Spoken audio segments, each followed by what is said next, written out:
Hello, welcome back to Access at E3. I'm Rob, joining us is Holly. Hello, everybody. Holly, we both saw Dead or Alive 6 this morning. Yeah, You kicked my ass on it. I did. You absolutely kicked my ass. Yeah, with Kasumi. You're good at fighting games. I'm not good at fighting games. You're just really. You were good at this one. You're just worse than me, Rob. Yes. So we actually spoke to the lovely Shimbori-san. We did. Who's actually really sweet. Yeah. So I thought I'd get us a little bit of a general overview of sort of what's going on with Dead or Alive 6. Yeah. So I thought I'd start with sort of why now. Soul Calibur's on the way as well. It's a kind of a busy time for fighting games again, and once again Dead or Alive is coming out. It seems to have been a long time since we've seen Dead or Alive. Yeah, funnily enough, it was last time we saw Soul Calibur. Oh, really? Well, for Dead or Alive 5 and Soul Calibur launched around the same time. So they're kind of doing it again, but he was like... Got a little rivalry going on there. They were like, we didn't plan it. It wasn't just because there's other fighting games. It's like, we were just working to our own timeline. We were kind of just doing our own thing, and this is just where it happens to be. Yeah. They're aiming for early 2019. So it's not far off. It's not, but it's also really busy as well. Yeah. So it should be a very interesting time of year for them to come out, and hopefully a good window for a fighting game as well. Yeah. I mean, you got loads of info, Holly, so what can you tell us about Dead or Alive 6? So I then sort of moved on to the idea of it being on PS4. So Dead or Alive, the last Dead or Alive, full Dead or Alive, was on PlayStation 3. Yep. Now, that was released as final round on PlayStation 4, but they agreed. They didn't really do much to it. It was just sort of put on PlayStation 4. Yeah. So now they're finally building a game on PlayStation 4. They said dynamic lighting is actually their biggest thing that they haven't been able to do before. And they said it had a very immersive feeling because everything now looked so much more real. It's like you could feel a punch better. You could see the impact better, and you couldn't do that on PS3. We played it, didn't we? And you really incredible. could. Like, we both had a few combos at each other, and there was like slow-mo close-ups of fists going in faces, and you could see the cheeks imploding. Yeah. Like, bits of their outfits were getting punched and ripped and bloodied and battered. Oh, it was cool. And all that's just something they've been allowed or able to do that they couldn't do on the last generation of consoles.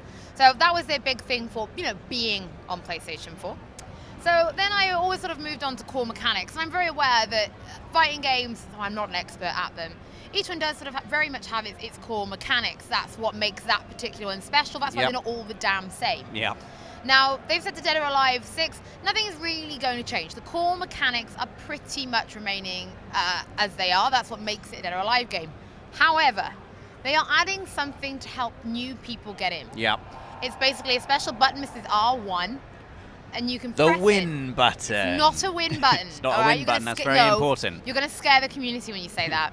But it's a button you can press, that the moves you do will just look cool, so you can feel like you're doing cool fighting game stuff, even though you're not an expert, because often that is reserved for people who know what they're doing. I mean, I did press this button and launched a combo at you, and I was like, I did not know I was about to do that. And it you looked looked like a great. badass. I looked like a badass, and then you did the same thing to me twice, and I died. Exactly. And, when the gauge fills up, if you press it, I think it's 4 times in the direction you want to go on the D-pad, you'll unleash like a flashy super move. This is the same button that'll help you traverse through the stages, jump off cliffs, that kind of stuff.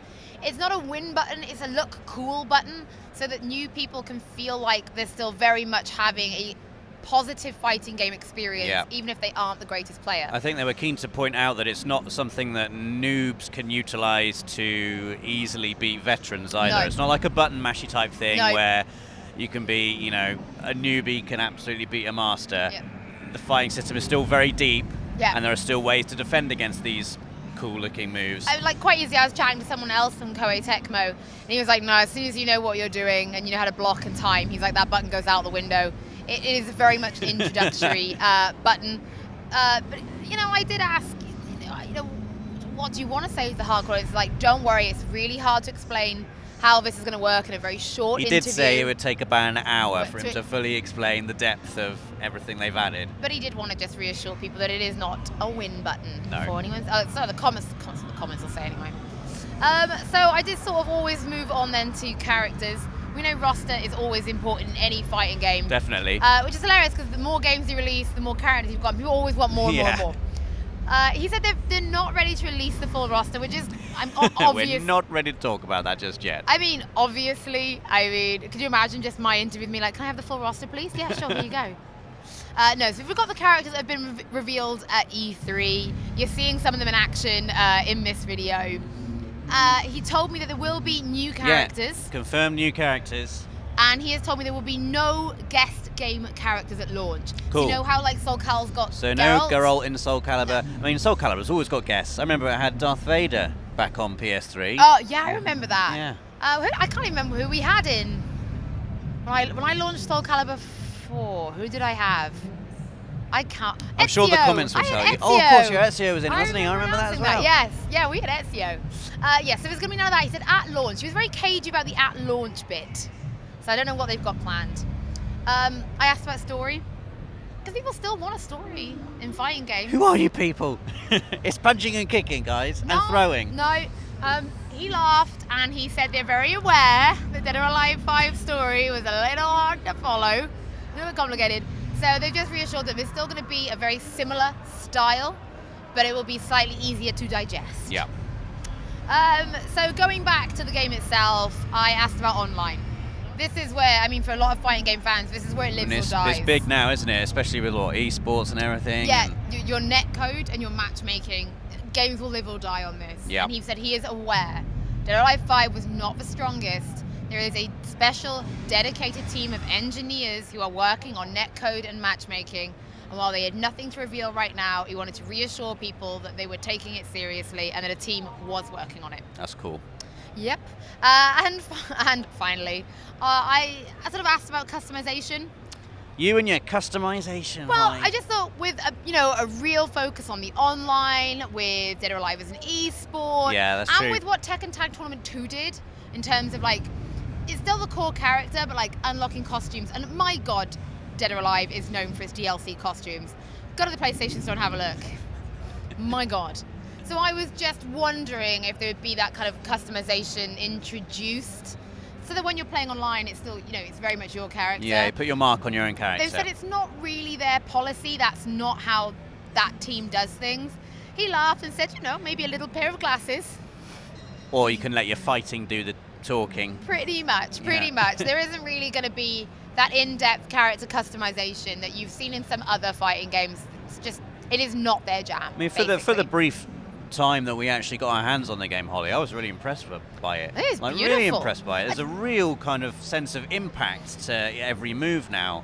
I'm really impressed by it. Yeah, I didn't enjoy being beaten by you, but I enjoyed when, my character took a massive blow, she was sort of dazed and like, kind of falling over. You don't usually get that in fighting games. Usually you get smashed on the floor, you spring back up like nothing's happened, and it felt like there was a real sense of weight and impact to the impact. Dead or Alive is the hits that are happening. It's cool. a great game. It rounds off the portfolio of fighting games, Yeah. especially 3D fighters, really, really nicely. It is great that it is coming back.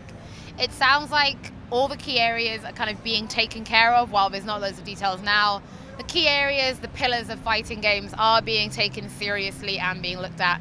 So I'm hoping we get to see more of Dead or Alive 6 really soon. Hopefully. Well, there you go, guys. That's, our impressions of Dead or Alive 6. Let us know what you think of the game in the comments and stick with us because we've got absolutely loads more coming up.